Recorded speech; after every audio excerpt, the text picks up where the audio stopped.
Kailasa coming to you is Kailasa.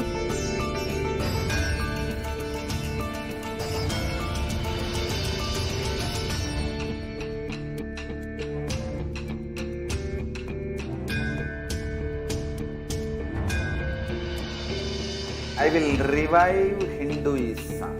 I am a Hindu revivalist, not by any revolution, but by evolution.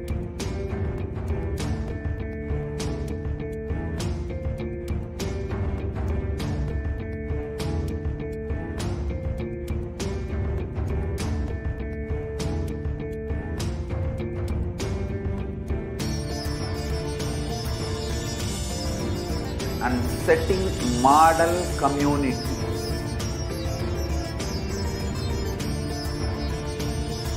Kailasa, enlightenment ecosystems, Sarvanya Pitas all over the world.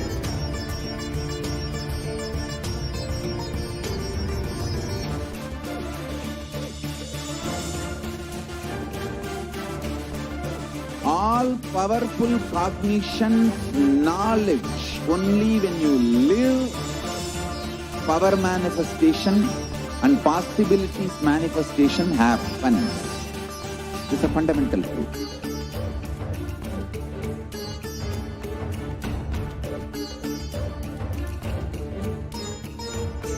Hinduism cannot live exclusively as one sampradaya. No. All sampradayas of Hinduism is an ecosystem.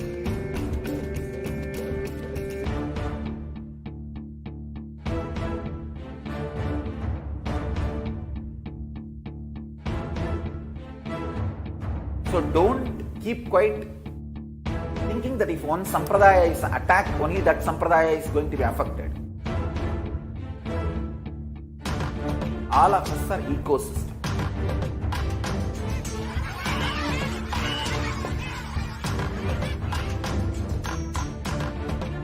I invite all of you to get involved and enjoy Hinduism by the principle of Dharmo Rakshati Rakshitaha. When you protect Dharma, Dharma protects you. We will make the whole planet flourish spiritually. The spiritual prosperity will happen to the whole planet. We all have to coexist together.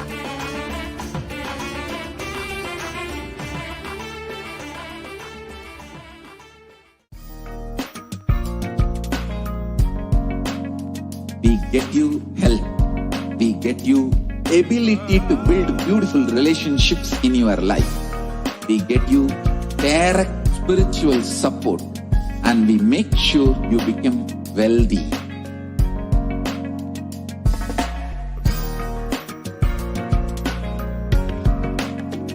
We won't stop giving you just good life. We will literally not stop till you live enlightened life. Manifesting the state of Paramashiva, space of Paramashiva, powers of Paramashiva, being of Paramashiva.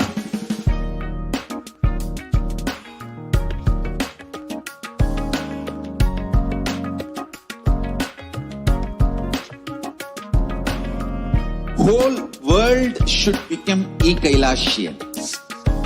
I want the whole world to know Hindus have something great to contribute to the world.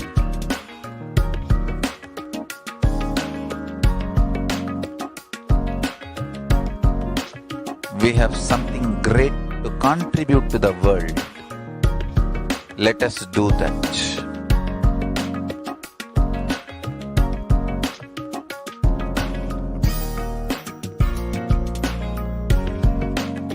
Kailasa is proper customized spiritual service helping you to identify your root patterns of suffering. We have perfected the science of helping every individual